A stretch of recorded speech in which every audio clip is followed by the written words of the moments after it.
SJVC, once again, feignedly offering me the opportunity to re-enroll back into the RT program at their Bakersville campus, which was just happened to be just 6 hours away, round trip, from where they knew that I lived. So while on the one hand, SJVC pretended to offer me something, they really knew that in reality they were offering me nothing. However, I basically called their bluff by producing a 37-minute video message addressed directly to Mr. Mike Perry, CEO of SJVC, wherein I accepted SJVC's offer to re-enroll and posted the video on YouTube on January 28th of 2011. And I also appropriately notified Mr. Mike Perry via email of my acceptance and of the video addressed to him. This video can still be seen by and accessed by Googling the words no space COARC. However, according to my former classmate friend, who was still completing his 4th months of the RT program at SJVC, this video message to Mr. Mike Perry also ended up somehow, I don't know, being learned of and watched by all my other former classmates. And thus, from what I hear, ended up creating quite a stir. For in this video I explained to Mr. Mike Perry my case of what had been unfairly done to me. But then I kindly accepted SJVC's invitation to re-enroll me back into the program to start on February 14th of 2011, with the only caveat being that I obviously could not accept the ridiculous 6-hour away Bakersfield offer, but instead could only reasonably accept to re-enroll back at the Rancho Cucamonga campus. As a result, on February 3rd of 2011, SJVC's Dean of Students, this time a different person than before, a lady, called me to re-enroll me back into the RT program at the Rancho Cucamonga campus. She, the Dean of Students, set up the re-enrollment meeting appointment for Monday, February the 7th of 2011 at 2:30 p.m. However, I expressed to her my concern as whether or not if only the campus director and the RT program director were going to be the only ones at this re-enrollment meeting, since they were the main two people who were responsible for my inappropriate termination to begin with. However, she, the Dean of Students, assured me that in addition to the campus director and the RT program director, that there would also be a number of other people at this re-enrollment meeting as well, including her, she said. Additionally, I also expressed to her my wish for my lawyer to be there as well. But upon the Dean of Students informing me that this would necessitate having to reschedule the re-enrollment meeting to a later date due to SJVC's lawyer also needing to be present, I therefore agreed not to bring my lawyer to the Monday, February 7th, 2011 re-enrollment meeting. So, while I did not take my lawyer with me to the February 7th re-enrollment meeting, I nevertheless did choose to bring my wife and my little girl, now 11 years old, mind you, with me so that I could just literally show SJVC officials what my very personal reason was as to why I wanted to finish the RT program. I mean, it was very simple. Additionally, I also requested of a gentleman by the name that I know by the name of Mr. Alan Gross to please come with my family and to this re-enrollment meeting. However, not necessarily because I thought that SJVC would allow him in the re-enrollment meeting with us, although if they did, then that would be fine. But mainly because if by chance from the very outset of this meeting that any SJVC official even dare try to deny me of the opportunity to have my family go into the re-enrollment meeting with me, then I at least wanted Mr. Gross to be there to witness that. And he was.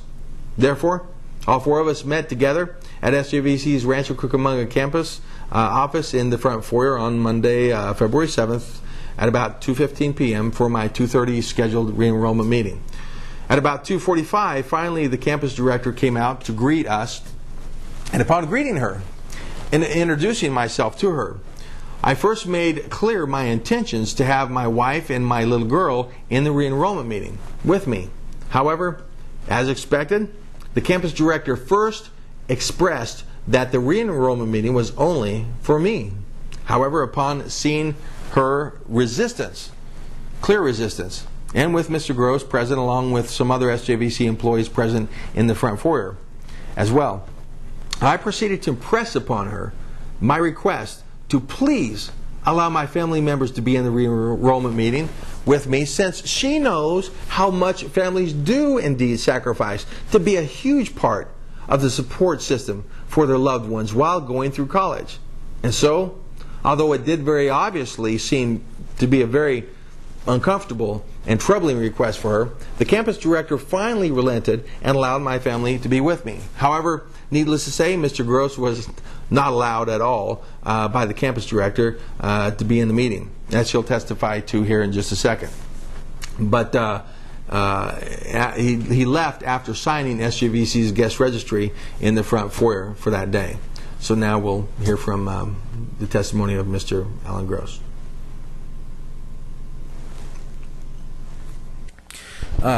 So, as you can see, a gentleman is with me by the name of Mr. Alan Gross, the man I've just spoke of.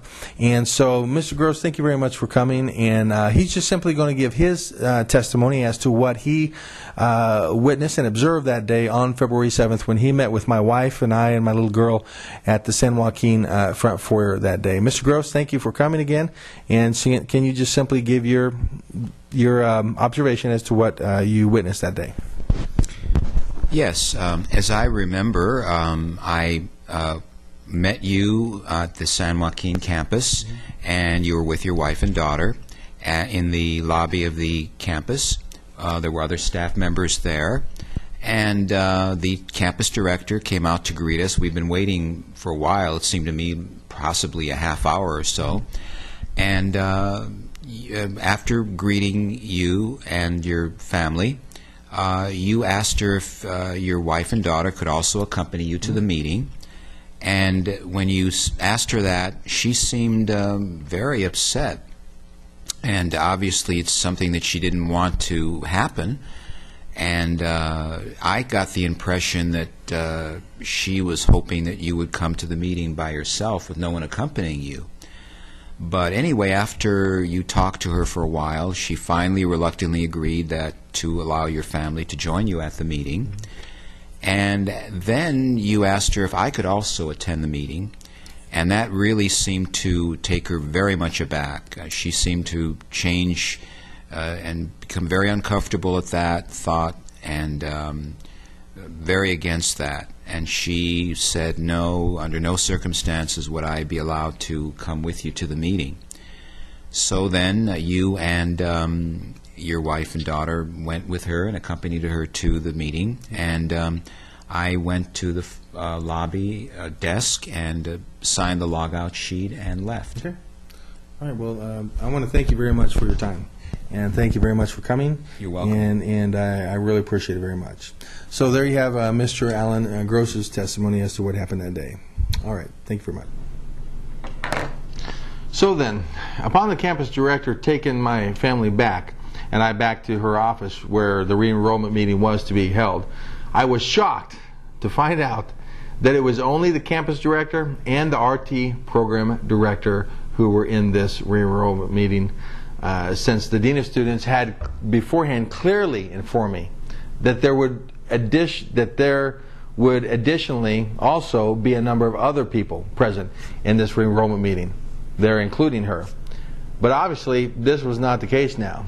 So it became very obvious and clear to me from the beginning of this meeting that both the campus director and the RT program director, who had been responsible for inappropriately terminating me to begin with, they obviously had complete control over what goes on there at the Rancho Cucamonga campus, even down to getting the whole meeting rearranged just like they wanted to. Nevertheless, with my family there at this time, coupled along still with my huge, sincere, desperate desire just to be allowed to re-enroll back into the program, to finish the program so that I could support my family. Therefore, I even then cautiously proceeded to give them the benefit of the doubt, and thus to the opportunity to do what was right. However, once again, considering how the meeting progressed from there, it was very obvious, even with my family present, that both the campus director and the RT program director's only interest in rearranging the meeting in that way was so that they